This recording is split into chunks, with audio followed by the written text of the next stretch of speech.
Hello everyone, JEE mains 2024 के questions को हम चेकआउट कर रहे हैं। तो ये क्वेश्चन है बाइनोमियल थ्योरम से finding the remainder. Find the remainder when 64 की पावर 32 और फिर पावर 32 इज डिवाइडेड बाय 9। एकदम सिंपल क्वेश्चन है। मतलब इस प्रकार के क्वेश्चंस कभी जेईई मेंस में देखे नहीं गए थे। रिमाइंडर के ऊपर क्वेश्चंस फ्रिक्वेंटली आ रहे हैं लास्ट 2 ईयर से। ये तो मैंने पहले भी बताया अपने वीडियोस में, लेकिन इस प्रकार का क्वेश्चन ये तो बहुत ही आसान है। 64 को आप क्या लिख सकते हैं? 64 इसकी पावर 32 फिर 32, ये 1 + 63 लिख सकते हैं। 32 फिर पावर 32, तो 63 तो 9 से डिविजिबल है। 63 9 से डिविजिबल, तो जब आप इसका बाइनोमियल एक्सपेंशन लिखेंगे तो सारे के सारे टर्म्स में 63 आएगा, जो कि 9 से डिविजिबल है। सिर्फ एक ही टर्म ऐसा रहेगा जिसमें 1 आने वाला है, वही आपका रिमाइंडर हो जाएगा। तो रिमाइंडर स्ट्रेट फॉरवर्ड आपका 1 आ गया। ठीक है। इसके बाद जो क्वेश्चन मैं कराने वाला हूँ किसी दूसरे शिफ्ट का, वो बहुत अच्छा क्वेश्चन है, रिमाइंडर के ऊपर ही है। ये क्वेश्चन अच्छा क्वेश्चन है, रिमाइंडर के ऊपर है, लेकिन मैट्रिक्स के साथ में है। तो क्वेश्चन क्या है कि matrix A of order 3x3 is such that determinant of A equal to 2 if n is determinant of, ये है determinant of adjoint of adjoint of adjoint of A up to the 2024 times, then the remainder when n is divisible by 9। मतलब जब n को हम 9 से divide करते हैं तो रिमाइंडर फाइंड आउट करना है। तो दो कॉन्सेप्ट है।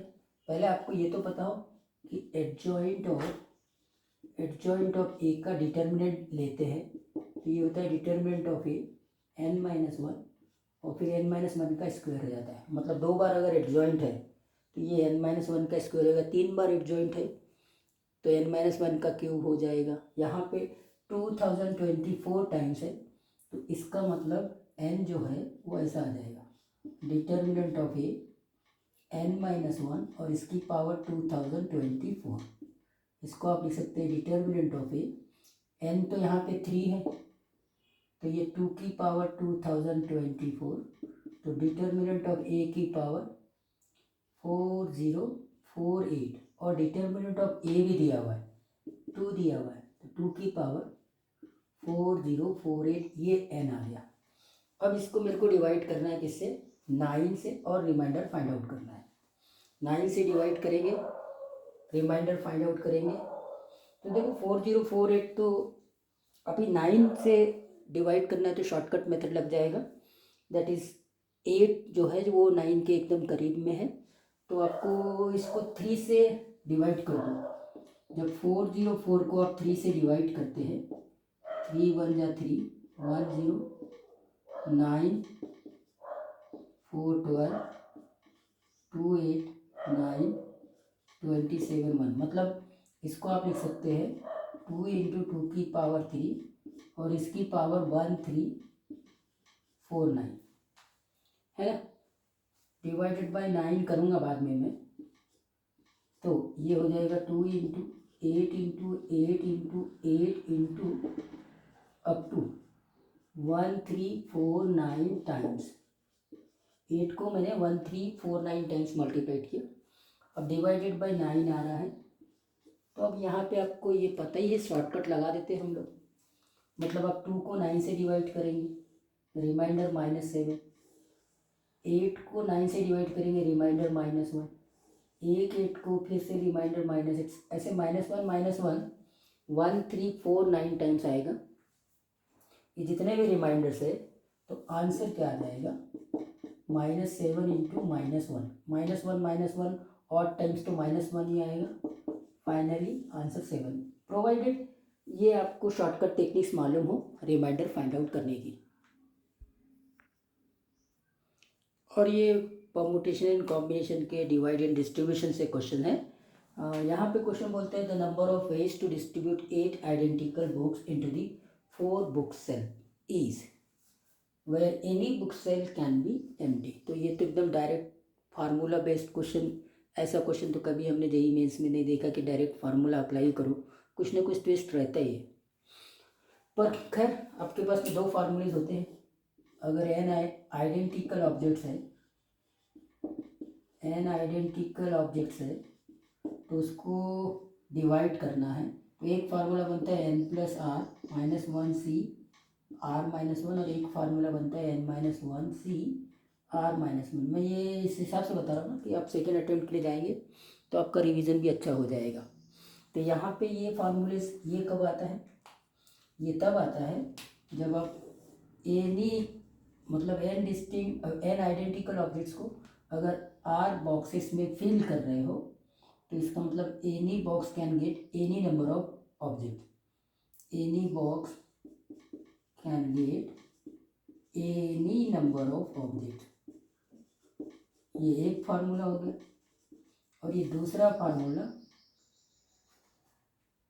Each box can get at least one object, इसका फार्मूला ये एटलीस्ट वन ऑब्जेक्ट। तो n minus one C r minus one ये वाला फार्मूला नहीं आएगा, ये वाला फार्मूला आएगा। इनफैक्ट वो कैसा होता है ना कि आपके पास में x1 प्लस x2 इस हिसाब से भी हम बोल सकते हैं that is equal to n. मतलब इस इक्वेशन का हमको सॉल्यूशन देखना है सो दैट आप इसको बोलेंगे नॉन नेगेटिव इंटीग्रल सॉल्यूशंस, और इसको बोलेंगे सिर्फ positive integral solutions. Coefficient method भी यूज़ होती है, बहुत सारे 3-4 मेथड्स है जिनको हमको इनको सॉल्व करना पड़ता है। तो इसका अगर ये वाला फार्मूला बात करें तो ये क्या होता है for non negative integral solution. मैं आपको क्वेश्चन सॉल्व नहीं करके दे रहा हूँ बल्कि इसके कॉन्सेप्ट भी बता रहा हूँ। और ये क्या होगा only positive integral solution, zero यहाँ इंक्लूड नहीं होगा। ये फार्मूला इसके लिए सेम चीज़ तो यहाँ करना है, यहाँ पे भी यही काम करना है। ये फार्मूला यूज़ होगा, ये बात भी समझ में आ गई है ना। यहाँ क्या है, यहाँ पर x1 plus x2 plus x3 plus x4 that is equal to 8 है। ये आपका n हो जाएगा, R4 हो जाएगा। Any book cell can be empty है, तो इसका मतलब ये फार्मूला लगेगा n plus r minus one C r minus one.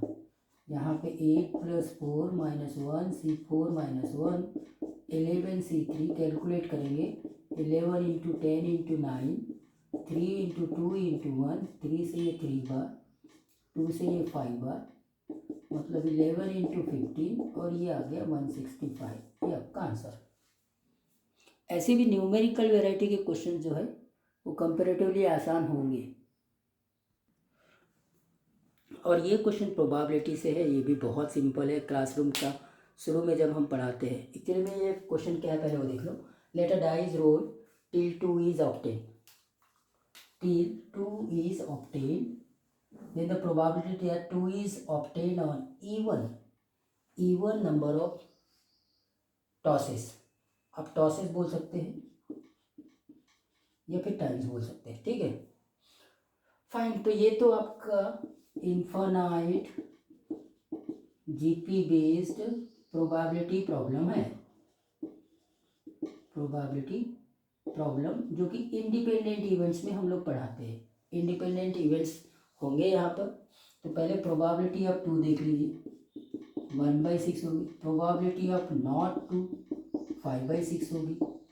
Even numbers में 2 आना है, 2 ऑन इवन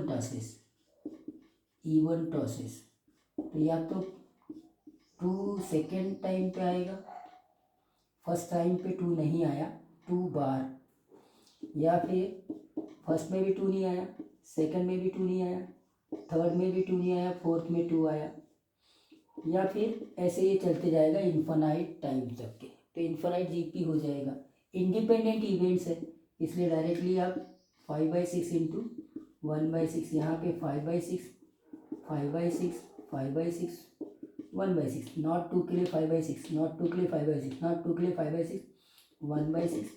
आपको तीसरे टर्म की ज़रूरत नहीं है क्योंकि इन्फानाइट जीपी है। फर्स्ट टर्म से आपको फर्स्ट टर्म ए मिल जाएगा और सेकंड टर्म से आपको कॉमन रेशो आर भी मिल जाएगा।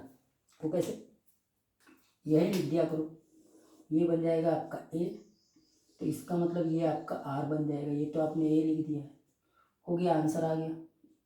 आंसर आएगा 5/36 divided by 1 minus r, 25/36 simplify करेंगे तो 5/11 ये आपका आंसर होगा।